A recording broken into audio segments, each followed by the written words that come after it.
Eyes on फिलिस्तीन trend करते हैं। वो कहाँ है दिल्ली बम धमाके के दौरान? उन लोगों को पहचानिए जो जिस थाली में खा रहे हैं उसी में छेद कर रहे हैं। इनको पहचानो, इन चेहरों को पहचानो। ऐसे लोगों को बाहर निकाला जा रहा है जो देशद्रोही की मानसिक बीमारी से ग्रस्त है। एक नए संकट के बीज बोए जा रहे हैं। मतलब देश में हिंसा फैले उसके लिए ऐसी किताबें छापी जा रही है जिससे लोगों का खुलेआम ब्रेन वॉश किया जा सके। उत्तर प्रदेश में पहले भी धरपकड़ हो चुकी है, लेकिन समाजवादी पार्टी जब आई उसके बाद ये धरपकड़ रुकवा दी गई। क्यों रुकवा दी? आखिर घुसपैठियों को पकड़ने में दिक्कत ही क्या थी? घुसपैठियों को पाल पोस कर वोट बैंक बनाने वालों को एसआईआर से दर्द होता है। घुसपैठी का संख्या बढ़वाने का काम कर रहा है।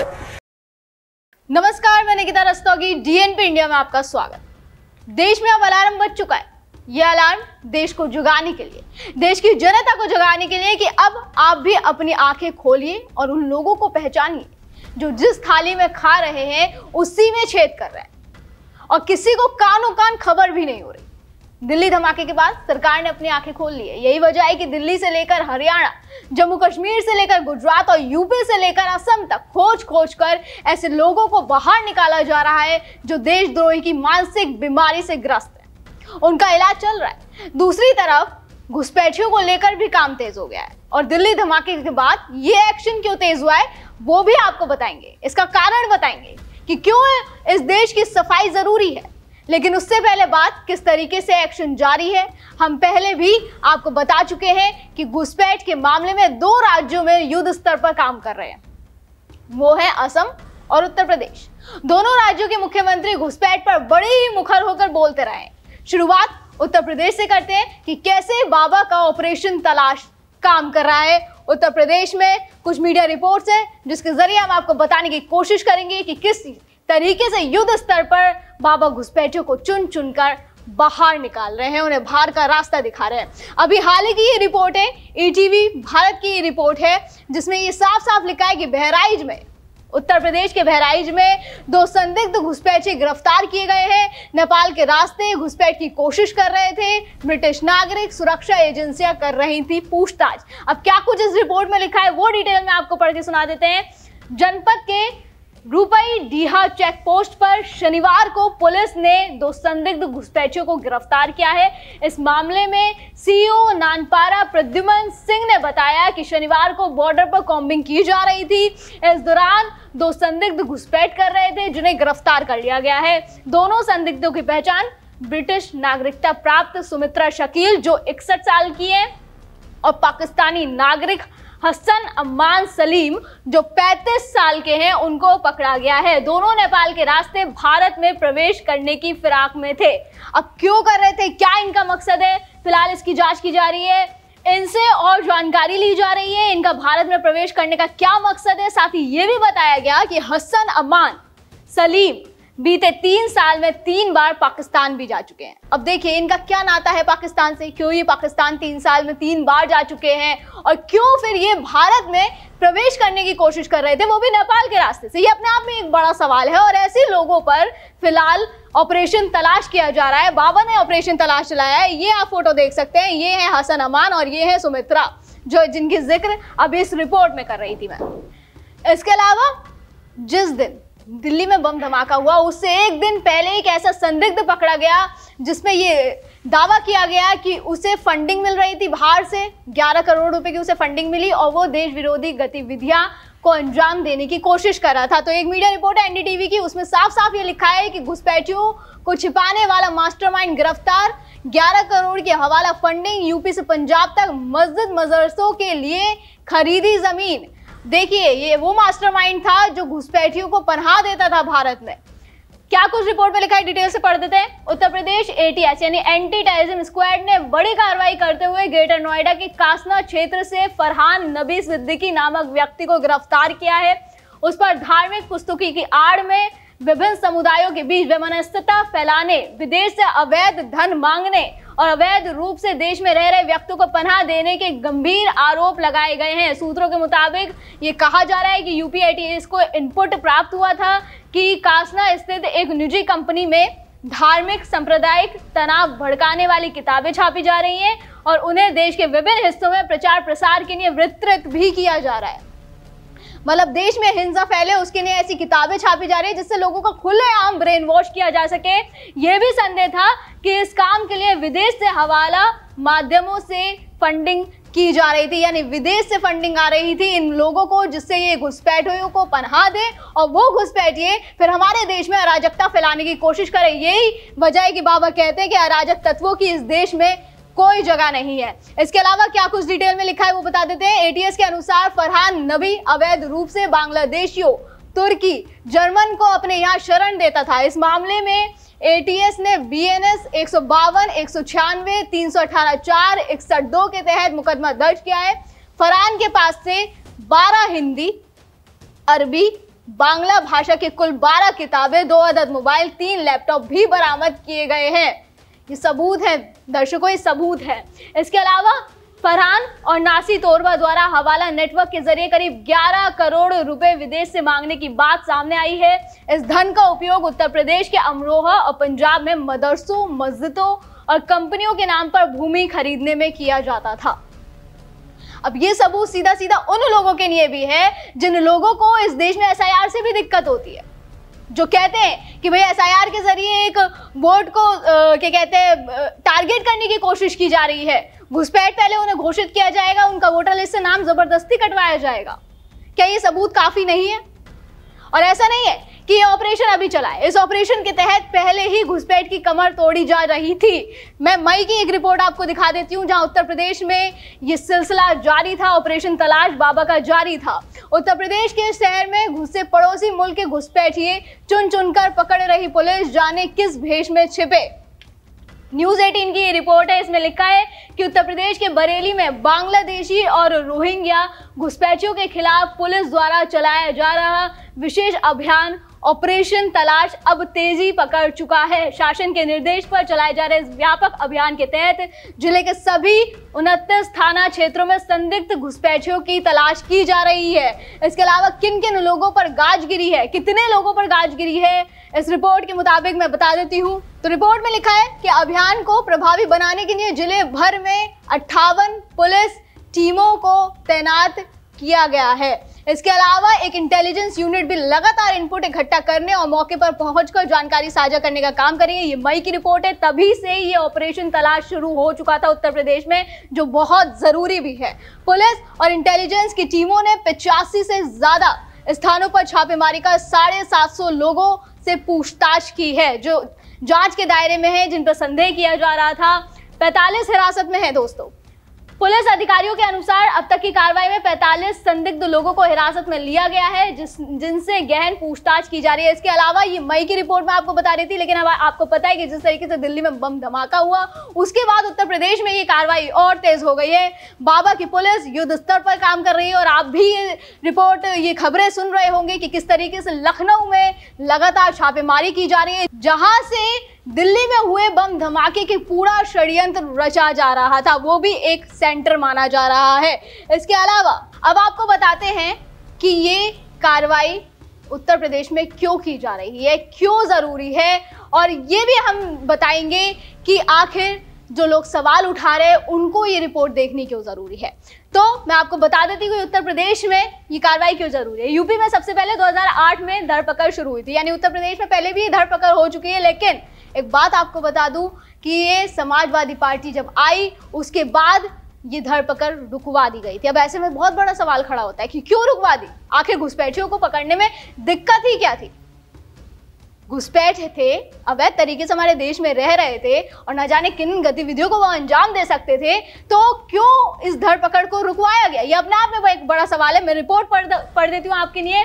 लखनऊ में 50,000 बांग्लादेशी घुसपैठिए रह रहे हैं। ये रिपोर्ट के मुताबिक ये दावा किया गया है कि उत्तर प्रदेश में कितनी बड़ी संख्या में घुसपैठियों को पनाह दी जा चुकी है अब तक, जबकि प्रयागराज में इनकी संख्या 30,000 के आसपास है, वाराणसी में 15,000 और कानपुर में ये संख्या 45,000 के करीब बताई जा रही है।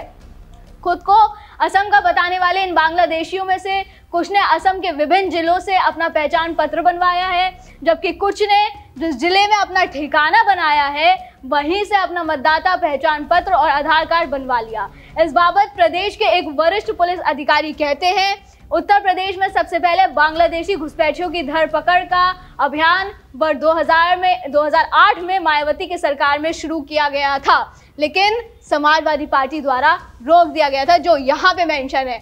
उस वक्त प्रदेश के सभी थानादारों को ये निर्देश जारी किए गए थे कि वो अपने थाना क्षेत्रों में रह रहे ऐसे संदिग्धों को पैरा ब्यूरो जुटाकर उसे शासन को भेजें, साथ ही ऐसे घुसपैठियों के विरुद्ध कठोर कार्रवाई करें। इस आदेश के बाद प्रदेश में बड़ी संख्या में बांग्लादेशी घुसपैठियों के चिन्हीकरण और उन्हें गिरफ्तार करने का काम शुरू हुआ। लेकिन 2012 में, या गौर कीजिए, 2012 में प्रदेश में समाजवादी पार्टी की सरकार बनने के बाद इस अभियान को विराम दे दिया गया। क्यों दे दिया गया विराम? सबसे बड़ा सवाल, कहाँ है वो लोग जो फिलिस्तीन को लेकर आंसू बहाते हैं, फिलिस्तीन का बैग लेके घूमते हैं, उनकी टी शर्ट्स लेके घूमते हैं पहन के? कहाँ है वो लोग जो इंस्टाग्राम पे, फेसबुक पर हर जगह हैशटैग ऑल आइज ऑन फिलिस्तीन ट्रेंड करते हैं? वो कहाँ है दिल्ली बम धमाके के दौरान? क्यों उन लोगों को जो दिल्ली धमाके में जाने गए उनकी परवाह नहीं है? ये बहुत बड़ा सवाल है। वहीं दोस्तों, असम में भी इसको लेकर फायर मोड में काम हो रहा है। मैं पहले भी आपको बता चुकी हूँ कि योगी आदित्यनाथ के बाद अगर किसी का काम पसंद किया जा रहा है तो वो है हिमंता बिस्वा शर्मा। सोशल मीडिया में भी तमाम लोग ऐसे आते हैं जो कहते हैं कि भाई योगी आदित्यनाथ के बाद हिमंता बिस्वा शर्मा ही है जो इस वक्त फायर मोड में काम कर रहे हैं और उनका काम करने का तरीका बिल्कुल योगी जैसा है। ये बात मैं आपको पहले बता चुकी हूँ कि किस तरीके से हिमंता सरकार लगातार घुसपैठियों पर कार्रवाई कर रही है, पाकिस्तानी प्रेमियों पर कार्रवाई कर रही है, जो सोशल मीडिया पर दिल्ली बम धमाके पर हंसते आए उन पर कार्रवाई कर रही है। लेकिन आज बात घुसपैठियों की करते हैं। पहले भी मैं आपको ये रिपोर्ट दिखा चुकी हूँ कि किस तरीके से असम में ये दावा किया जा रहा है कि 1.66 लाख इलीगल इमिग्रेंट्स हैं जो आइडेंटिफाई किए गए हैं, जिनमें से 30,000 बांग्लादेशी इंट्रूडर्स को डिपोर्ट भी किया जा चुका है, यानी कि उन्हें अपना घर वापस भेज दिया गया है। 30,000 ऐसे लोग हैं, मोर देन 30,000 ये दावा कर रहे हैं। हालांकि फरवरी की ये रिपोर्ट है, लेकिन अब ये संख्या और ज़्यादा बढ़ गई होगी जाहिर तौर पर। वो मैं क्यों कह रही हूँ? क्योंकि ये अपडेट जो है लगातार सीएम शर्मा की तरफ से अपने सोशल मीडिया अकाउंट पर देते रहे हैं वो, कि किस तरीके से घुसपैठियों को पुशबैक किया जा रहा है। तो समय समय पर ये उसका एक छोटा सा प्रारूप है जो वो सोशल मीडिया पर पोस्ट करते हैं और बताते हैं कि किस तरीके से और कितने घुसपैठियों को अब तक पुशबैक किया जा चुका है। एक बार आपके लिए पढ़ देती हूँ। 25 अगस्त 2025 को 36 पुशबैक किए जा चुके हैं, 26 अगस्त को 21, 30 अगस्त को 33, 3 सितंबर को 13, 8 सितंबर को 18, 12 सितंबर को 39, 23 सितंबर को 37, 20 अक्टूबर को 18 और 21 अक्टूबर 2025 को 8 घुसपैठियों को सीधा सीधा पुशबैक किया जा चुका है। अब आपको ये भी बता देते हैं कि आखिर ये एक्शन क्यों जरूरी है, एसआईआर क्यों जरूरी है देश में, क्योंकि हर किसी चीज के पीछे एक कारण होता है, वो कारण बहुत बड़ा है। देखिए पीछे मेरे आप रिपोर्ट देख रहे होंगे, पंचजन्या की रिपोर्ट है जिसमें साफ साफ ये लिखा है कि एनआईए ने 5 राज्यों में छापा मारा। बांग्लादेशी घुसपैठिए अलकायदा के आतंकियों के लिए जुटा रहे थे धन।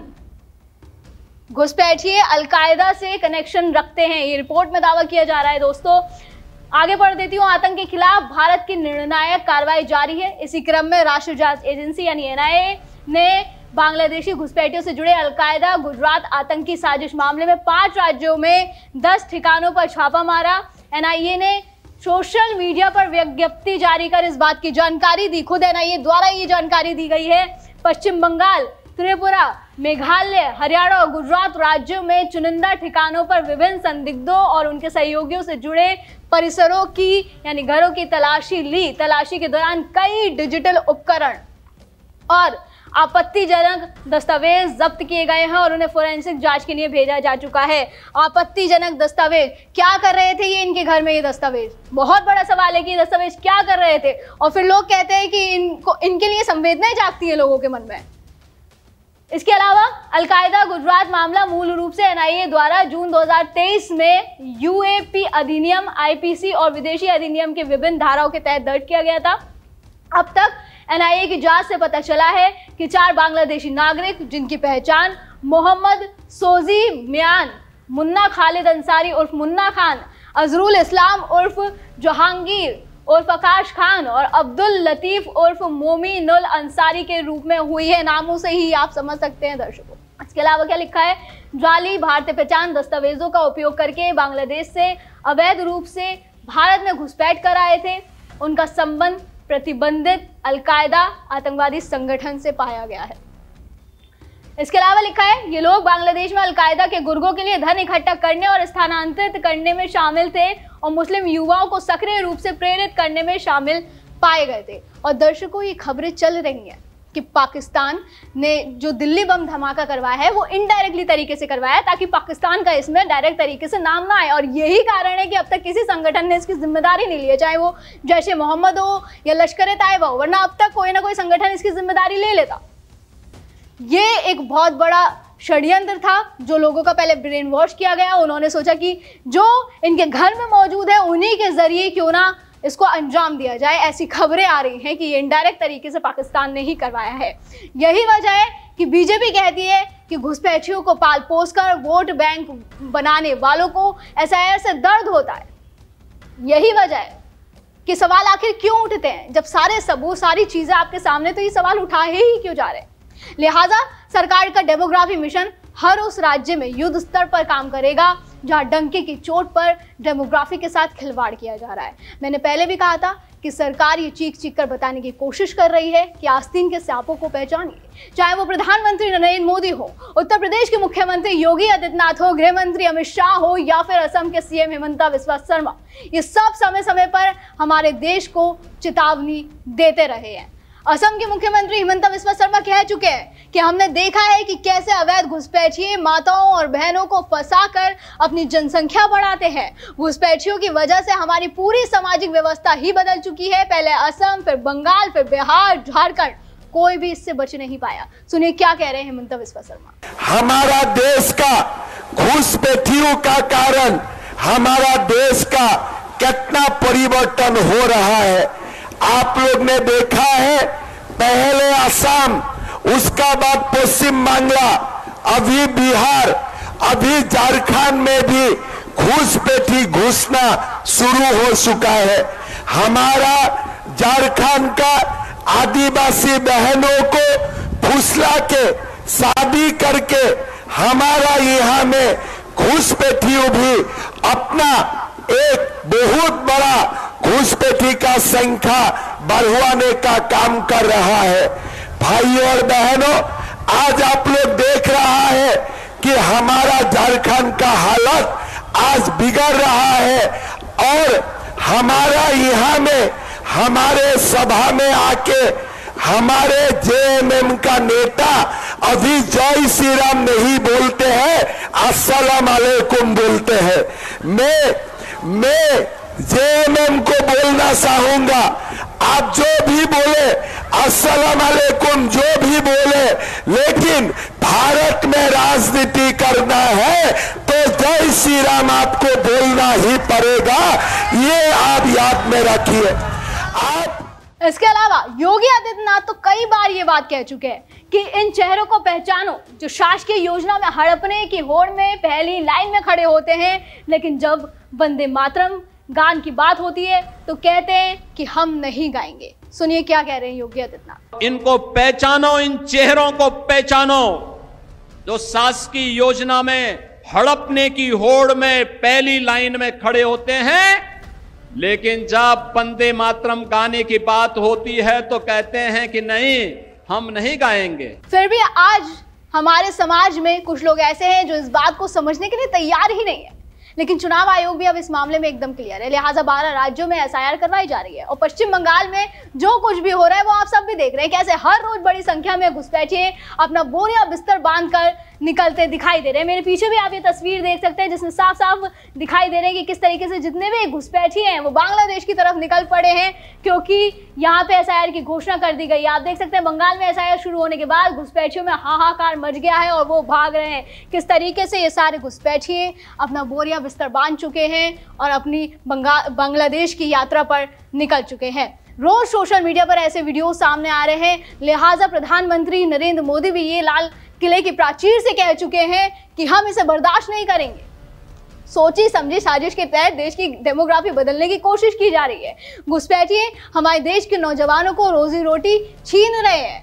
बहन बेटियों को निशाना बना रहे हैं। हम अपना देश घुसपैठियों के हवाले नहीं कर सकते और यही कारण है कि उन्होंने उस वक्त ये संदेश दे दिया था कि हम जल्दी हाई पावर डेमोग्राफी मिशन शुरू करने जा रहे हैं, जो अब शुरू हो गया है। सुनिए क्या कह रहे हैं प्रधानमंत्री। देश की डेमोग्राफी को बदला जा रहा है, एक नए संकट के बीज बोए जा रहे हैं